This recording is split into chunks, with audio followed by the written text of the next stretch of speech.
Assalamualaikum warahmatullahi wabarakatuh.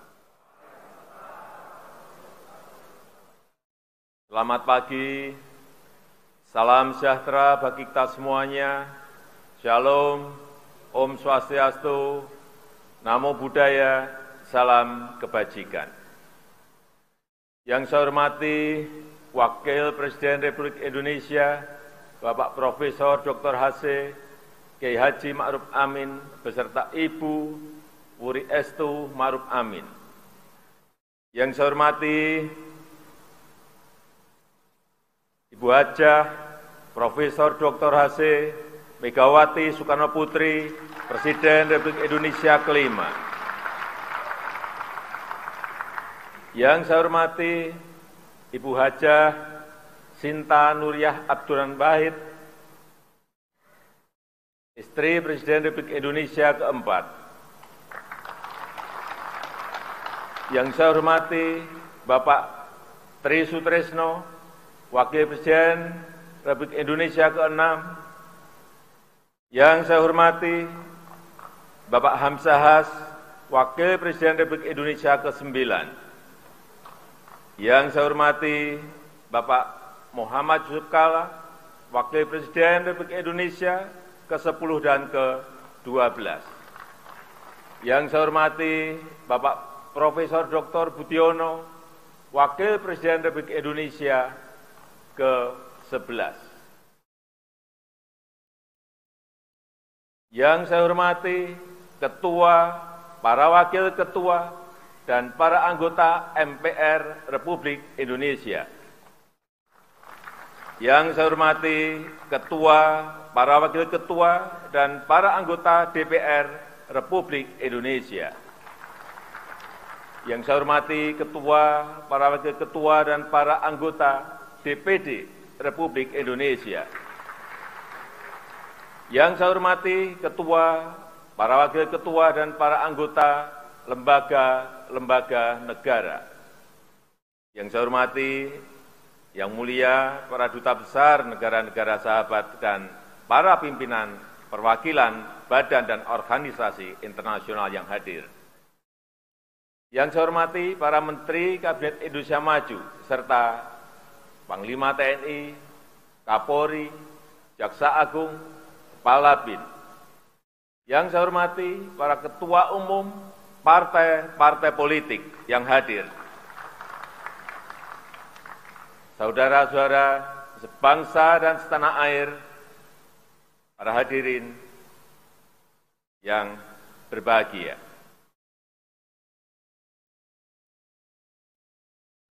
Tantangan yang kita hadapi saat ini sangat berat, sangat sulit, tidak mudah. Semua negara di seluruh dunia sedang menghadapi ujian yang sama. Krisis kesehatan pandemi COVID-19 belum sepenuhnya pulih. Perekonomian dunia juga belum sepenuhnya bangkit. Tiba-tiba meletus perang di Ukraina. Sehingga krisis pangan, krisis energi, dan krisis keuangan tidak terhindarkan lagi.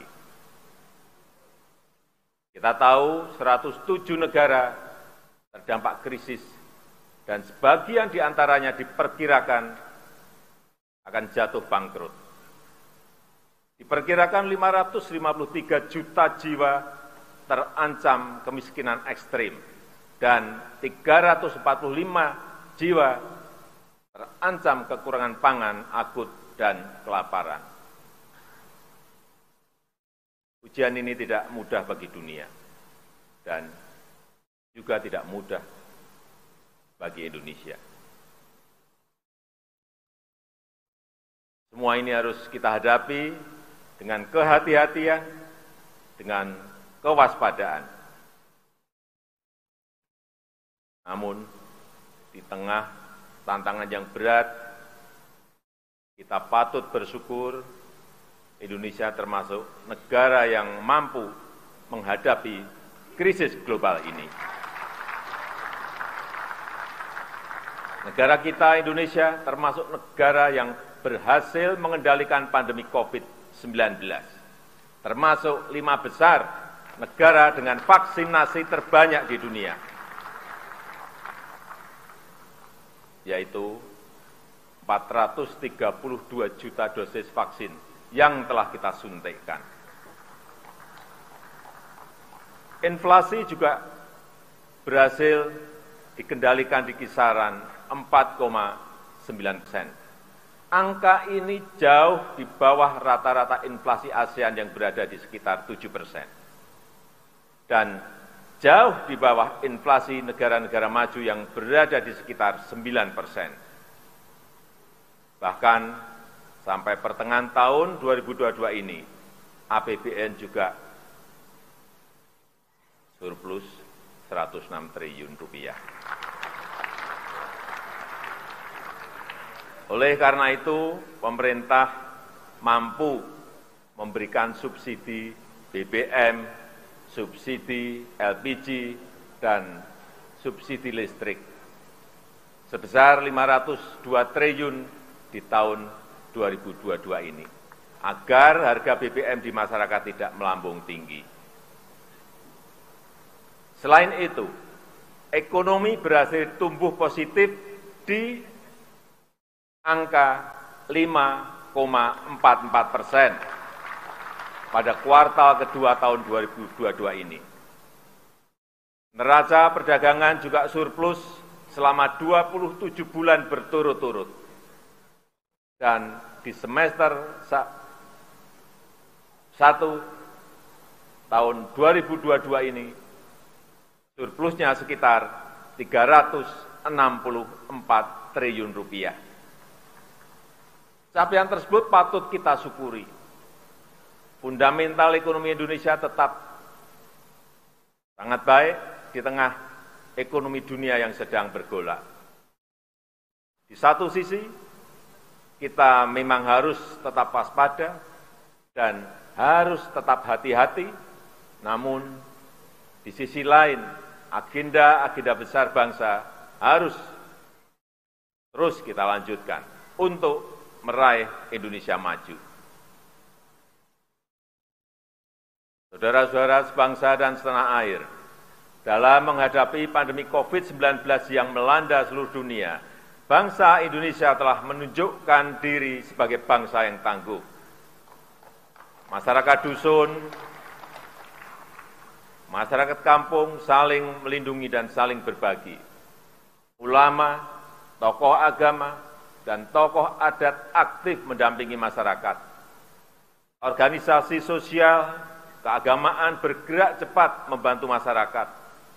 Tenaga kesehatan, TNI, dan Polri, dan jajaran birokrasi saling bersinergi bersama-sama, bergotong royong bersama-sama. Dan lembaga-lembaga negara juga mendukung pemerintah dalam menghadapi ketidakpastian ini. Kalau kita mampu mengelola pandemi dengan baik, artinya kita juga insya Allah pasti mampu mengelola agenda-agenda besar lainnya dengan baik pula. Inilah kekuatan pertama kita untuk membangun negara kita Indonesia. Kekuatan kedua Indonesia adalah sumber daya alam yang melimpah. Wilayah yang luas, dengan keanekaragaman hayati terkaya di dunia, pasti menjadi kekuatan besar Indonesia jika kita kelola secara bijak dan berkelanjutan. Syaratnya satu, harus dihilirkan dan diindustrialisasikan di dalam negeri agar nilai tambah bisa maksimal untuk kepentingan nasional. Hal ini akan membuka lapangan kerja, meningkatkan ekspor, menghasilkan devisa, meningkatkan pendapatan negara, serta mendongkrak pertumbuhan ekonomi. Kekuatan ketiga kita adalah bonus demografi. Jumlah penduduk yang sangat besar dan didominasi oleh anak-anak muda usia produktif, serta daya beli masyarakat yang terus meningkat, akan menjadi motor penggerak ekonomi nasional kita dalam menghadapi kompetisi global. Kekuatan keempat adalah kepercayaan internasional yang meningkat tajam. Indonesia diterima Rusia dan juga diterima Ukraina sebagai jembatan perdamaian. Diterima negara-negara besar, walaupun geopolitik sedang panas. Dan juga dipercaya PBB sebagai champion dari Global Crisis Response Group untuk penanganan krisis global, baik krisis pangan, krisis energi maupun krisis keuangan. Dan tahun ini kita menjadi Presiden G20, organisasi 20 negara ekonomi terbesar di dunia. Dan tahun depan kita juga menjadi ketua negara-negara ASEAN. Artinya, kita berada di puncak kepemimpinan global. Dan memperoleh kesempatan besar untuk membangun kerjasama internasional. Kepercayaan besar dari masyarakat internasional ini juga bisa dirasakan di dalam negeri. Reformasi struktural untuk daya saing dan iklim berusaha terus kita lakukan. Ekosistem investasi dan pertumbuhan UMKM terus kita perbaiki. Hilirisasi dan manufaktur di dalam negeri juga terus tumbuh pesat. Pertumbuhan investasi juga meningkat tajam, di mana saat ini 52%-nya sudah berada di luar Pulau Jawa. Artinya ekonomi kita bukan hanya tumbuh pesat, tetapi juga tumbuh merata menuju pembangunan yang Indonesia sentris. Saudara-saudara sebangsa dan setanah air, dengan kekuatan dan peluang besar tersebut, kita mempunyai kesempatan besar untuk membangun Indonesia yang inklusif, berkeadilan dan berkelanjutan. Pertama, hilirisasi dan industrialisasi sumber daya alam harus terus dilakukan. Hilirisasi nikel misalnya, telah meningkatkan ekspor besi baja 18 kali lipat. Saya ingat di tahun 2014 hanya sekitar 16 triliun rupiah. Tapi di tahun 2021 kemarin meningkat menjadi 306 triliun rupiah. Karena sudah diekspor dalam bentuk barang setengah jadi maupun barang jadi. Dan di akhir tahun 2022 ini, kita harapkan sudah bisa mencapai 440 triliun rupiah. Itu hanya dari nikel. Sekali lagi, itu hanya dari nikel. Selain penerimaan pajak, devisa negara juga naik, sehingga kurs rupiah lebih stabil. Sekarang ini Indonesia telah menjadi produsen kunci dalam rantai pasok baterai litium global. Produsen mobil listrik dari Asia, dari Eropa, dan dari Amerika ikut berinvestasi di negara kita. Setelah nikel, pemerintah juga akan terus mendorong hilirisasi boksit, hilirisasi tembaga, dan hilirisasi timah. Kita harus berani, kita harus membangun ekosistem industri di dalam negeri yang terintegrasi, yang akan mendukung pengembangan ekosistem ekonomi hijau dunia. Yang kedua, selain hilirisasi, optimalisasi sumber energi bersih dan ekonomi hijau harus terus kita tingkatkan. Persemaian dan rehabilitasi hutan tropis dan hutan mangrove serta rehabilitasi habitat laut akan terus dilakukan dan akan menjadi potensi besar penyerap karbon. Energi bersih dari panas matahari, panas bumi, angin, ombak laut, dan energi bio akan menarik industri penghasil produk-produk rendah emisi. Kawasan industri hijau di Kalimantan Utara akan menjadi Green Industrial Park terbesar di dunia. Saya optimis kita akan menjadi penghasil produk-produk hijau yang kompetitif di perdagangan internasional. Upaya tersebut bisa langsung disinergikan dengan program peningkatan produksi pangan dan energi bio. Pemanfaatan kekayaan hayati laut secara bijak akan menjadi kekuatan besar untuk produk pangan, farmasi, dan energi. Demikian pula dengan perkebunan kita antara lain kelapa sawit yang telah terbukti menjadi pemasok terbesar CPO dunia. Untuk konsumsi beras,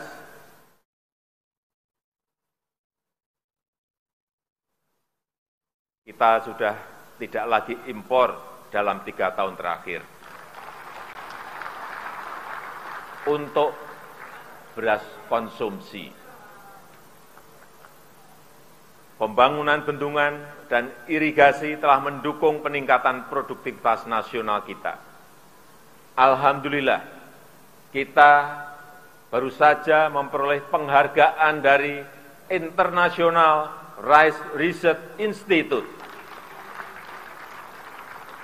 yang disaksikan oleh FAO, karena kita dinilai mampu mencapai sistem ketahanan pangan dan swasembada beras sejak tahun 2019.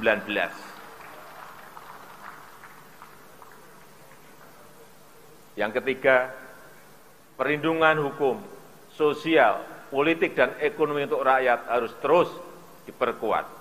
Pemenuhan hak sipil dan praktek demokrasi, hak politik perempuan, dan kelompok marginal harus terus kita jamin. Hukum harus ditegakkan seadil-adilnya tanpa pandang bulu. Keamanan, ketertiban sosial, dan stabilitas politik adalah kunci. Rasa aman dan rasa keadilan harus dijamin oleh negara, khususnya oleh aparat hukum dan lembaga-lembaga peradilan. Demikian juga dengan pemberantasan korupsi terus menjadi prioritas utama. Untuk itu, Polri, Kejaksaan, dan KPK terus bergerak. Korupsi besar di Jiwasraya, Asabri, dan Garuda berhasil dibongkar dan pembenahan total telah dimulai. Penyelamatan aset negara yang tertunda seperti kasus BLBI terus dikejar dan sudah menunjukkan hasil. Skor persepsi korupsi dari Transparansi Internasional juga naik dari 37 menjadi 38 di tahun 2021. Indeks perilaku anti korupsi dari BPS juga meningkat dari 3,88 ke 3,93 di tahun 2022. Penyelesaian pelanggaran HAM berat masa lalu juga terus menjadi perhatian serius pemerintah. RUU, Komisi Kebenaran dan Rekonsiliasi sedang dalam proses pembahasan. Dan tindak lanjut atas temuan Komnas HAM masih terus berjalan. Kepres pembentukan tim penyelesaian non-yudisial pelanggaran HAM berat masa lalu juga telah saya tanda tangani. Saudara-saudara sebangsa dan setanah air, saya tekankan reforma agraria, perhutanan sosial, dan sertifikasi tanah harus terus dilanjutkan. Berbagai macam bantuan sosial akan terus dilanjutkan dengan sinergi dan data yang lebih baik. Program pelatihan dan bantuan untuk para pekerja akan terus ditingkatkan. Program-program ini menjangkau nelayan, petani, buruh, pekerja informal, dan penyandang disabel. Tentang disabel, kita juga baru saja menjadi tuan rumah ASEAN Para Games di Solo dan alhamdulillah kita menjadi juara umum. Yang keempat, UMKM harus terus didukung agar bisa segera naik kelas. Digitalisasi ekonomi yang telah melahirkan 2 dekakorn dan 9 unicorn terus kita dorong untuk membantu pemberdayaan usaha mikro, kecil, dan menengah. 19 juta UMKM telah masuk dalam ekosistem digital dan ditargetkan sebesar 30 juta UMKM akan masuk ekosistem digital pada tahun 2024. Berbagai bantuan pendanaan murah juga terus dilanjutkan. Penayangan produk UMKM di e-katalog pemerintah juga diharapkan akan menyerap produk UMKM. Di saat yang sama, kewajiban APBN, APBD, dan BUMN untuk membeli produk dalam negeri juga akan terus didisiplinkan. Kelima, pembangunan ibu kota Nusantara terus harus dijaga keberlanjutannya. IKN bukan hanya untuk para ASN, tetapi juga para inovator dan para wirausahawan. Bukan hanya berisi kantor-kantor pemerintah, tetapi juga motor penggerak ekonomi baru. Bukan kota biasa, tetapi kota rimba dengan pelayanan pendidikan dan kesehatan kelas dunia. Kawasan inti pusat pemerintahan memang dibangun oleh APBN, tetapi selebihnya 80% investasi swasta diundang untuk ikut berpartisipasi. Saudara-saudara sebangsa dan setanah air, semua agenda tersebut harus ditopang oleh manusia Indonesia yang unggul. Untuk itu, di bidang kesehatan, stunting harus cepat dipangkas. Layanan promotif dan preventif serta layanan pengobatan harus semakin kuat dan merata. Akses anak usia didik terhadap layanan pendidikan dan layanan yang berkualitas harus terus diprioritaskan. Para siswa dan mahasiswa harus dikenalkan pada dunia kerja sejak dini. Minat anak di bidang sains, teknologi, seni, dan olahraga harus didukung dan diapresiasi. Oleh karena itu, budi pekerti yang luhur, ideologi Pancasila, Bhinneka Tunggal Ika, dan patriotisme merupakan pilar utama. Seni dan tradisi lokal dengan semangat kebangsaan harus terus digairahkan. Karya sastra dan film, karya seniman muda harus terus didukung. Dana abadi kebudayaan akan terus kita tingkatkan sesuai kemampuan fiskal pemerintah. Adapun untuk tahapan pemilu yang sedang dipersiapkan oleh KPU, harus kita dukung sepenuhnya. Saya ingatkan, jangan ada lagi politik identitas. Jangan ada lagi politisasi agama. Jangan ada lagi polarisasi sosial.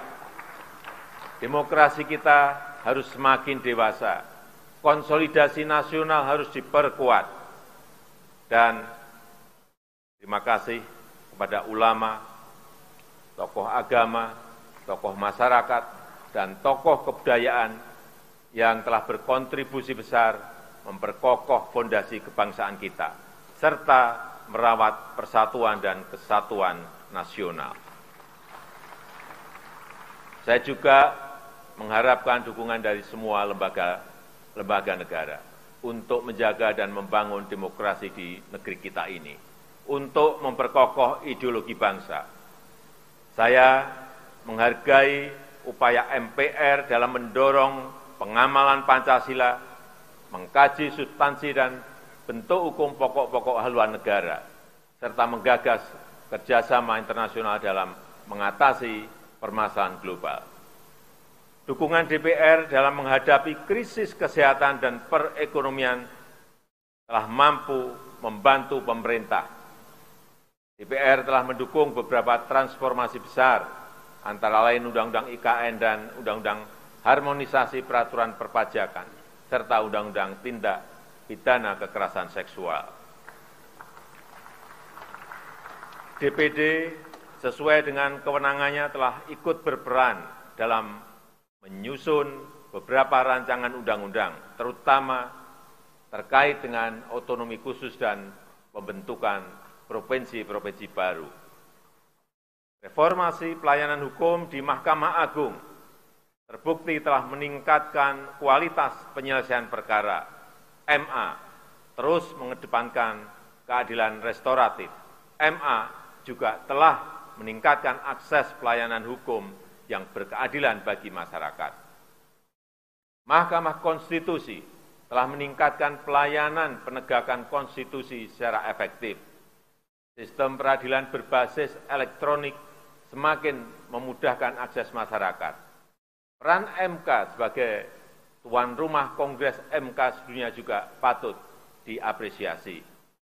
BPK telah menjaga sinergi antara kualitas tata kelola keuangan negara dan fleksibilitas dalam menghadapi krisis. Ini sangat membantu pemerintah. Rencana penyelenggaraan Supreme Audit Institution SAI 20 juga semakin memperkokoh kepemimpinan Indonesia di G20.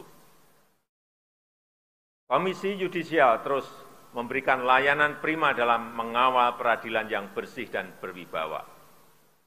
Penanganan laporan masyarakat terkait lembaga peradilan telah membantu memberikan rasa keadilan kepada masyarakat. Saya juga mengucapkan terima kasih kepada lembaga-lembaga nasional yang lain sesuai wewenang dan perannya. Terima kasih kepada Bank Indonesia, Otoritas Jasa Keuangan, dan lembaga penjamin simpanan. Terima kasih juga kami sampaikan kepada Komisi Pemberantasan Korupsi dan Ombudsman Republik Indonesia, dan juga kepada Komisi Pemilihan Umum dan Badan Pengawas Pemilihan Umum, juga kepada Komnas HAM dan lembaga-lembaga nasional lainnya. Saudara-saudara sebangsa dan setanah air, saya tegaskan kembali bahwa kita harus selalu waspada, selalu hati-hati, dan selalu siaga. Krisis demi krisis masih menghantui dunia. Geopolitik dunia mengancam keamanan kawasan. Kita harus selalu eling lan waspada. Harus ingat dan selalu waspada. Kita harus selalu cermat dalam bertindak. Kita harus selalu hati-hati dalam langkah. Saya tegaskan kembali, agenda besar bangsa tidak boleh berhenti. Langkah-langkah besar harus terus dilakukan. Ada minimal 5 agenda besar yang tadi telah saya tekankan. Saya mengajak seluruh komponen bangsa untuk bersatu padu mendukung agenda besar bagi pencapaian Indonesia maju. Dengan komitmen, dengan kerja keras, dengan inovasi dan kreativitas. Semoga Allah Subhanahu wa ta'ala, Tuhan Yang Maha Kuasa, senantiasa mempermudah upaya kita dalam meraih Indonesia maju yang kita cita-citakan. Amin, amin ya robbal alamin. Marilah kita bersatu padu untuk Indonesia maju. Indonesia pulih lebih cepat, bangkit lebih kuat. Dirgahayu Republik Indonesia, dirgahayu Negeri Pancasila, merdeka! Terima kasih. Wassalamualaikum warahmatullahi wabarakatuh. Om Santi Santi Santi Om. Namo Buddhaya.